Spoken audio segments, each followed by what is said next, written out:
Salut à toi et merci d'avoir cliqué sur le lien pour regarder ma gueule. Aujourd'hui, je vais te parler d'un bouquin parce que j'avais vraiment envie de t'en parler, ça me tient à cœur comme tous les sujets sur ma chaîne que je vais traiter.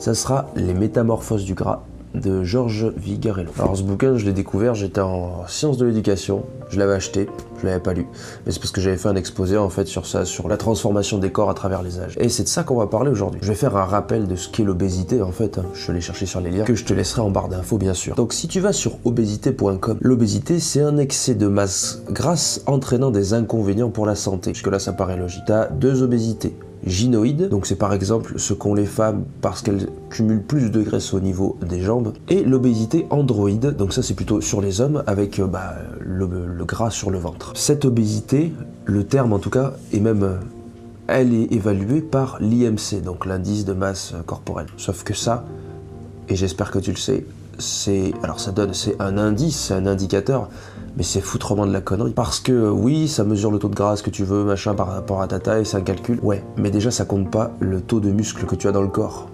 Voilà. On connaît pas du tout ton état de santé général. Je connais certains qui sont léger surpoids d'après l'IMC et qui se portent très bien. Moi d'ailleurs, si j'ai fait mon calcul, je suis en surpoids. J'ai pas l'impression d'être en surpoids. Tout ça, c'est un indice de norme. On y reviendra. À savoir que l'obésité, elle a été classée comme maladie par l'Organisation mondiale de la santé depuis 1997. Donc non, t'es pas en obésité parce que tu bouffes comme un porc. Même si ça existe, il n'y a pas que ça. C'est une maladie, ça a des atteintes physiques, psychologiques et sociales. Et j'en parle assez sur ma chaîne, je pense. Je te donne un exemple. D'ailleurs, ça, je savais pas que je l'avais avant. Ça n'a pas été détecté et j'ai pas cherché à le détecter non plus. Je faisais de l'hyperphagie. Je te lis la définition. C'est donc manger en grande quantité jusqu'à un certain point d'inconfort. Jusqu'à vraiment le ventre gonfle vraiment, mais on continue à manger. Et on n'a aucun contrôle là-dessus. C'est un peu ce qui m'arrivait quand j'étais un peu plus jeune. Pour combler un vide, certainement, j'en sais rien. Je vais pas faire ma psychanalyse ici. Et juste un petit rappel donc sur les causes de l'obésité. Donc tu as la facteur génétique, mais si tu t'intéresses un peu à l'épigénétique, je te laisse faire, voir les pourcentages sur ton environnement et sur la partie génétique. La sédentarité, ça forcément, ça c'est le mal de ce monde, on bouge moins, donc on se dépense moins et on bouffe plus. Et les facteurs psychologiques, je te laisse deviner, les comportements alimentaires, forcément, ça tout est en lien. L'environnement, comme je parlais, l'accès à la nourriture, tout le monde n'a pas le même accès à la nourriture. Tu vas dans n'importe quel pays, ou même en France, on n'a pas tous le même accès à la nourriture. Moi, je mange d'une certaine façon parce que j'ai pu me renseigner là-dessus. Et il y a des traitements médicaux, oui, c'est vrai, qui ont des effets secondaires et où on peut prendre du poids. Donc tout ça pour revenir au bouquin, Les Métamorphoses du gras. Il se compose en 5 parties que je vais te détailler rapidement et après je vais te donner mon avis sur ce bouquin. La première partie, on parle de l'homme glouton. Donc ça c'est par rapport au Moyen-Âge où avant l'homme gros corpulent était vu comme dominant puisqu'il avait la possibilité de se nourrir et donc il avait de la force, il était vaillant, il était courageux, comparé à des personnes qui justement ne peuvent pas se nourrir, sont plutôt chétifs. Et d'ailleurs, là ça a rappelé l'image de la femme qui est plutôt chétive et mince pour dégager un signe de vulnérabilité. Donc ça date. La deuxième partie, le balourd moderne. À partir de la Renaissance, donc la Renaissance c'est une période de travail, de technique, de finesse. Et le gros, justement, il va être vu comme inutile, comme paresseux. Et la Renaissance c'est vraiment un moment où il y a les grandes découvertes, où justement il y a une certaine renaissance. Et c'est là que le sucre va être importé, qui va coûter cher, donc ça va être pour un certain milieu, les bourgeois, et ça va développer aussi l'obésité. Et à ce moment-là, il existe, ou commence à exister des traitements pour l'obésité, où on fait des saignées, tout simplement, enfin voilà, on extrait le sang, ça vide la personne, ça le tue presque, mais à l'époque c'était des barges. Troisième partie, de la balourdise à l'impuissance, les lumières et la sensibilité. Donc là on arrive au XVIIIe siècle. Les gros sont vus un peu comme des insensibles. Et avec les avancées techniques, scientifiques, justement on commence à mesurer. Et il y a un mec, c'est Antoine Lavoisier, qui a inventé le calorimètre. Donc on commence à mesurer, à trouver des engrenages par rapport au poids, par rapport aux calories. Et l'obésité est vue comme une pathologie, et où on recommande des cures, de l'exercice, des massages, etc. Donc c'est pas vraiment pour soigner cette obésité. Une quatrième partie avec le ventre bourgeois. Là, on est à fin 19e siècle, et on parle de chiffres, de poids, de taille, de normes, de dictats, de la minceur pour la femme, parce qu'on ne l'oublie pas la femme, il n'y a pas que les hommes là-dedans. Où on parle de nombreux remèdes, que ce soit des pilules, des corsets, etc. Je montrerai des photos à peu près par ici. Et la pesée aussi, avec l'arrivée de la bascule. Alors il y avait des pesées aussi, on va dire populaires, mais où tout le monde pouvait se peser. En fait, il y a eu des millions de pesées chaque année. Et aussi la bascule entre dans les ménages. Donc chacun peut se peser, vérifier son poids et adhérer à une norme. 5e partie, d'ailleurs il y en a 6, j'ai dit de la bêtise. Vers le martyr, fin 19e, où l'esthétique prône avant tout la silhouette. On utilise encore plus le miroir à pied, la bascule, donc c'est bien l'exposition des corps. Et se développe de plus en plus à travers des médecins forcément, des régimes amaigrissants, des cures thermales et les publicités en mettant en valeur des corps soi-disant parfaits. Fin 19e siècle. Et alors se développe surtout l'hygiénisme, je vous laisse regarder sur la courbe du temps, et où il y a de plus en plus des discours diététiques. Et le corps se calcule, se mesure, etc., etc. pour entrer dans une certaine norme, je me répète. Et une 6e partie, les mutations du débat contemporain, mal identitaire, mal sournois. En gros, ça arrive vers nous, hein. C'est la tyrannie de la minceur, c'est l'épidémie mondiale de l'obésité, et ça c'est vrai, et qui touche en majeure partie d'ailleurs les classes populaires. Moins tu peux voir le monde, moins tu t'intéresses à lui, moins tu peux te cultiver, moins tu peux avoir de renseignements, etc. Enfin, tu as compris. Donc les classes populaires, elles sont vues comme des incapables de bien se nourrir, je cite le livre.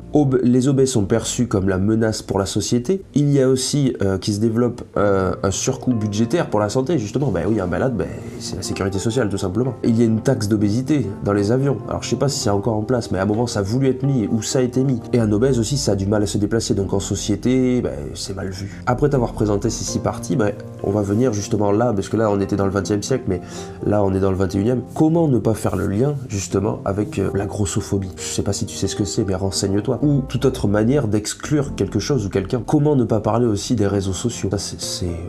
Alors j'ai envie de dire à chaque fois c'est le mal du siècle, mais tout est le mal du siècle. Ça fait partie des choses qui ont à la fois du bien et du mal. Comment est vu l'obèse à travers les réseaux sociaux? Ça c'est intéressant. Peu de personnes, même si on fait des beaux discours, etc., comment est perçu l'obèse justement sur les réseaux sociaux? On voit toujours des corps parfaits partout, avec des tonnes de filtres. Et on dit toujours d'un obèse, si tu es gros, bouge-toi le cul, tu maigriras. Alors que c'est beaucoup plus compliqué que ça. Moi j'y suis passé, mais bien d'autres y sont passés et ont vécu des choses bien pires que moi. Et le diktat est poussé à l'extrême de nos jours. Même s'il y a un mouvement de positivisme, je ne sais pas comment l'expliquer, qui tend à revenir vers le vite à vie en fait, tout simplement. De nos jours, oui, on parle surtout du mince, de la personne galbée, mais beaucoup de ces personnes-là, qui jugent beaucoup sur l'apparence et qui font croire qu'elles prennent soin d'elles, justement sont en mauvaise santé. Je parle pas forcément physique, je parle psychologique. Alors oui, on est dans une société sédentaire, on bouge de moins en moins, on a de l'excès de poids face à notre prise alimentaire justement. Mais est-ce que, et je pense que toi aussi tu te poses la question, est-ce que c'est pas aller pousser à l'extrême de toujours montrer le corps parfait? Les gens se sentent mal en voyant ça. Moi je m'en fous, j'arrive à m'abstenir de cette vision-là, mais tout le monde ne peut pas le faire. J'ai mis 10 ans à le faire. Les gens se sentent mal en voyant ces images. Même si tu prônes avec ton Instagram ou ce que tu veux la bonne santé, ou fais ça, va courir. Enfin, les gens n'ont pas tous la même situation et ne peuvent pas accéder à toutes les choses. Donc oui, peut-être que tu cibles un certain type de personnes. Les gens ne peuvent pas tous aller courir, ne peuvent pas tous aller en salle de sport, ne peuvent pas tous faire attention à leur alimentation d'un certain point de vue. Attention, on n'a pas tous accès aux mêmes choses. Faut se le dire. Même si on est dans nos vies, tout le monde a des malheurs à n'importe quelle échelle. Il y a toujours plus malheureux que nous. Plus heureux, mais plus malheureux. Ça, faut pas l'oublier. Et pour revenir sur ça, et à chaque fois je l'explique, alors soit on s'en fout, on m'écoute pas, ou on pense que c'est que des blabla, mais quand on perd du poids, peu importe la situation, quand on a un changement, il y a le facteur, pour moi, physique, ça c'est sûr, mais le facteur psychologique, il est oublié de tous, à chaque fois, et ça, sur les réseaux sociaux, on te fait de belles phrases, mais on te le développe pas. À part l'image qui représente donc le physique et la norme, on ne te parle pas du facteur psychologique. Moi j'ai mis environ 10 ans pour me dire tu as tel corps, la vie t'a fait un tel corps, oui tu as souffert, oui il n'est pas parfait, loin de là. Peut-être que j'aurai recours à la chirurgie, peut-être que, mais si je me ruine au quotidien, mais je n'avance pas et je ne ferai rien de ma vie. Donc il y a une certaine acceptation de moi-même, peut-être que je suis en harmonie avec moi-même, mais je sais vers quoi je tends, je sais ce que je veux et je ne veux ressembler à personne autre que moi-même. Donc oui, je changerai encore mon corps, mais parce que je l'aurais décidé. Et c'est pour toutes les situations pareilles. Comme tu le sais, je suis végétalien. Avant, j'étais végétarien. Il y a quelques années, végétarien, je savais même pas ce que c'était. Quand je suis devenu végétarien, comment est-ce que j'aurais pu me passer de fromage, de yaourt? C'était impensable. Et maintenant, je m'en fous complètement. C'est pas du tout indispensable. La viande, etc. encore moins, même si c'est pas le débat. Les gens ne se laissent pas le temps, en fait, de changer de schéma psychologique. Parce que là, actuellement, t'as un schéma, t'as certaines idées sur des choses, et en te cultivant, en apprenant des choses, alors que ça soit dans les bouquins, celui-là, il y en a tellement, et n'importe quel sujet, c'est comme ça. Tu peux changer alors pas de paradigme, on va pas aller jusque-là, mais de façon de voir les choses. Et du moment que tu es en harmonie dans ta tête et en accord avec toi-même, mais tout cool. Et depuis que j'ai cette pensée-là, bah, bizarrement tout va mieux. Alors oui, j'ai des coups de blues parfois, mais pas autant qu'avant, loin de là. Et quand je vois les personnes qui sont accros à ces réseaux sociaux et le mal qu'elles vivent, ça me donne pas envie du tout. Ce livre m'a amené, oui, à faire un débat dans tous les cas, et il peut aller très loin. Mais c'est vraiment un bouquin. Au début, j'étais pas mature pour le lire.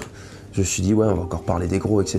Mais il est tellement puissant, ce bouquin. Tellement puissant. Et bien plus que des images que tu peux voir sur Internet. Ça, les gens n'ont pas conscience. On les a tellement dégoûtés de lire à l'école. Moi, j'adorais ça dès le début. Mais on leur a tellement tartiné des choses. Enfin, moi, je devais lire les mémoires de Gaulle en terminale. C'est un exemple. Qu'est-ce que t'as envie de lire ça? Ça te donne pas envie. Et c'est pas les profs. On oblige, c'est dans les programmes. Attention. Tandis que là, il y a des réponses à des questions que je me posais. Et dans tellement de bouquins. Donc oui, je vous incite à lire ce que vous voulez. Presque. Bref, j'espère que la vidéo t'a plu ou vous a plu.